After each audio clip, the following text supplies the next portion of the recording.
अस्सलामुअलैकुम। हम पढ़ने लगे हैं electronic configuration of transition elements. इसके अलावा हम पढ़ेंगे typical and non typical transition elements. तो सबसे पहले देख लेते हैं कि ट्रांजिशन एलिमेंट्स क्या होते हैं। पीरियोडिक टेबल में जैसे कि आपको पता है कि एस ब्लॉक एलिमेंट्स और पी ब्लॉक एलिमेंट्स के दरमियान जो डी ब्लॉक एलिमेंट्स आते हैं उन्हें ट्रांजिशन एलिमेंट्स कहा जाता है। D block elements are called transition elements और ये एलिमेंट्स मेटालिक इन नेचर होते हैं, इसलिए इन्हें ट्रांजिशन मेटल्स भी कहा जाता है।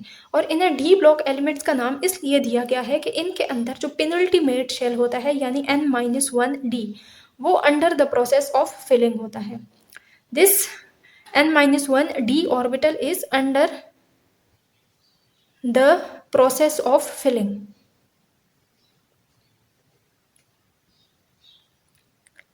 इस वजह से इन्हें डी ब्लॉक एलिमेंट्स कहा जाता है। और जो N-1D ऑर्बिटल है इसको पेनल्टीमेट शेल कहा जाता है, यानी आखिरी शेल से अंदर वाला शेल। N आखिरी शेल होता है और N-1 का मतलब है कि आखिरी शेल से अंदर वाला शेल। आखिरी शेल को अल्टीमेट शेल कहा जाएगा और इसको पेनल्टीमेट शेल कहा जाएगा। ट्रांजिशन एलिमेंट्स की 3 सीरीज होती हैं डिपेंडिंग अपॉन कि which D orbital is under the process of filling. अगर तो 3D orbital under the process of filling होगा तो उसको कहा जाएगा 3D सीरीज। इसके अलावा 4D ऑर्बिटल अगर under the process of filling होगा तो ये कहलाएगी 4D सीरीज। और एक होती है 5D सीरीज।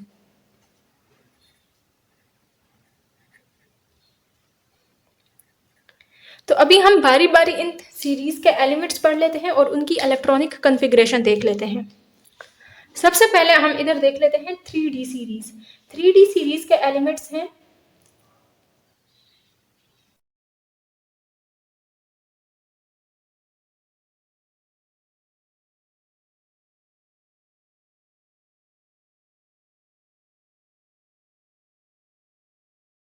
डी सीरीज के एलिमेंट्स के नाम है scandium, titanium, vanadium, chromium, manganese, iron, cobalt, निकल, कॉपर और जिंक।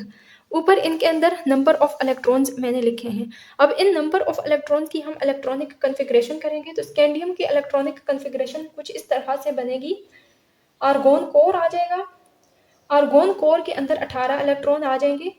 18 के बाद बचते हैं यहाँ पर 3 इलेक्ट्रॉन्स, तो 3 इलेक्ट्रॉन्स जाएंगे 3D1 और 4s के अंदर। 3D और 4s के अंदर बाकी के बचे 3 इलेक्ट्रॉन्स जाएंगे।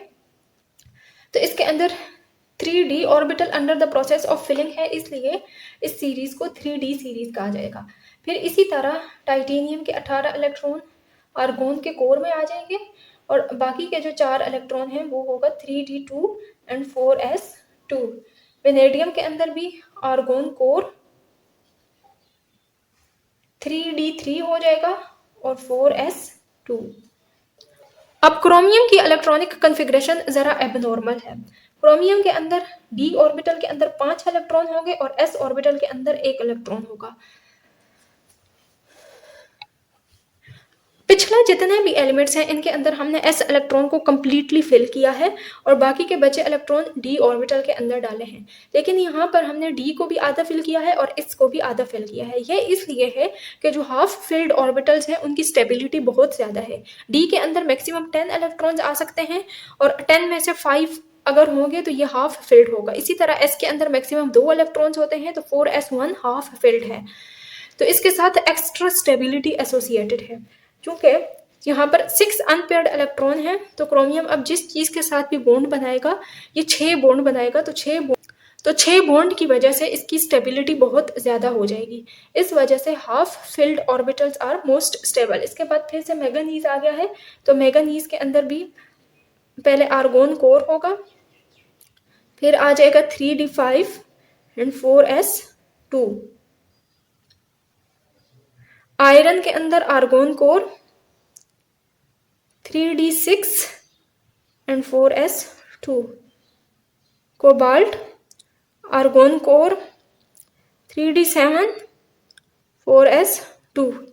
नियोन के अंदर भी argon core 3D8 and 4s2। यहाँ पर कॉपर के अंदर क्या होगा, कि डी के अंदर 10 इलेक्ट्रॉन हमने रखने हैं और एस के अंदर 1 इलेक्ट्रॉन। अब इसकी भी इलेक्ट्रॉनिक कन्फिग्रेशन ज़रा एबनॉर्मल है, यानी क्रोमियम और कॉपर की इलेक्ट्रॉनिक कन्फिग्रेशन बाकी के एलिमेंट्स से थोड़ी एबनॉर्मल है। ये इस वजह से है कि हाफ फिल्ड और कम्प्लीटली फिल्ड ऑर्बिटल की स्टेबिलिटी बहुत ज़्यादा होती है। अब इधर डी ऑर्बिटल चूंकि कम्प्लीटली फिल हो गया है, 10 इलेक्ट्रॉन्स इसके अंदर पूरे हो गए हैं, तो इसकी स्टेबिलिटी बहुत ज़्यादा होगी। इस नेचर में हर चीज़ स्टेबिलिटी की तरफ जाना चाहती है, इसलिए कॉपर भी स्टेबल होने के लिए डी के अंदर 10 इलेक्ट्रॉन्स रखेगा, यानी इसको पूरा फिल रखेगा, और एस को हाफ फिल्ड रखेगा। तो इसकी वजह से ये बहुत स्टेबल हो जाएगा। फिर जिंक आ जाता है, तो जिंक के अंदर आर्गोन कोर होगा 3d10 एंड 4s2। तो ये थी electronic configuration of 3d series. इसके बाद हम देख लेते हैं 4d सीरीज। 4d सीरीज के एलिमेंट्स हैं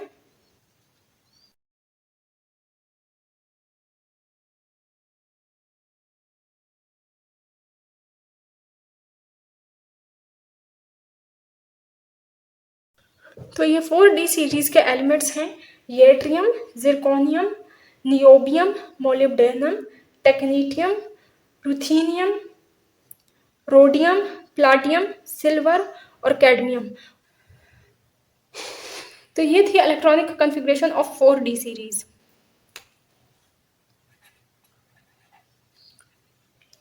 येट्रियम के 36 इलेक्ट्रॉन के लिए हमने क्रिप्टॉन कोर यहाँ पर लगा दिया है, और बाकी के जो 3 इलेक्ट्रॉन हैं वो 4d ऑर्बिटल और 5s ऑर्बिटल में जाएंगे। तो s ऑर्बिटल के अंदर इलेक्ट्रॉन्स पहले जाते हैं और फिर d ऑर्बिटल फिल होता है, तो s के अंदर 2 हम रख देंगे और फिर बाकी का एक d के अंदर रख देंगे। फिर इसी तरह जिरकोनियम के अंदर भी krypton core 4d2 5s2, niobium के अंदर भी क्रिप्टॉन कोर 4d के अंदर 3 आ जाएंगे और 5s के अंदर 2। मोलिब्डेनम की इलेक्ट्रॉनिक कन्फिग्रेशन पिछले एलिमेंट्स से एबनॉर्मल होगी। इस केस में पार्शियली फिल्ड डी और एस ऑर्बिटल की स्टेबिलिटी ज़्यादा होती है, इसलिए डी ऑर्बिटल को भी हमने पार्शियली फिल रखना है, यानी इसके अंदर 5 इलेक्ट्रॉन रखने हैं, और इस ऑर्बिटल को भी हमने पार्शियली फिल रखना है, 2 के बजाय हमने 1 इलेक्ट्रॉन रखना है। टेक्नीटियम के बाद रुथीनियम, रोडियम, प्लाटियम और सिल्वर, इन सब की इलेक्ट्रॉनिक कन्फिग्रेशन एबनॉर्मल होगी, क्योंकि इसके अंदर डी और एस ऑर्बिटल के अंदर एनर्जी का डिफरेंस बहुत कम होता है, तो एटम स्टेबिलिटी अटेन करना चाहता है, इसलिए ये हाफ फिल्ड ऑर्बिटल को रखने पर तरजीह देता है। अब यहाँ पर s ऑर्बिटल हाफ फिल्ड है, इसलिए इसकी स्टेबिलिटी ज़्यादा है। सेम इसी तरह यहाँ पर भी d के अंदर 8 इलेक्ट्रॉन्स होंगे और s के अंदर 1 ही इलेक्ट्रॉन होगा, चूँकि s हाफ फिल्ड है तो ये ज़्यादा स्टेबल है। फिर इसी तरह प्लाटियम के अंदर d को कम्प्लीटली फिल्ड कर देंगे। कम्प्लीटली फिल्ड ऑर्बिटल की भी स्टेबिलिटी बहुत ज़्यादा होती है। और फिर यहाँ पर सिल्वर आ गया है, सिल्वर के अंदर d इज़ कम्प्लीटली फिल्ड और s इज़ हाफ फिल्ड, तो ये इस स्टेट में स्टेबल रहेगा। फिर इसके बाद आ जाता है कैडमियम। कैडमियम के अंदर डी और एस दोनों कम्प्लीटली फिल्ड हैं, तो ये इस वजह से बहुत स्टेबल होगा।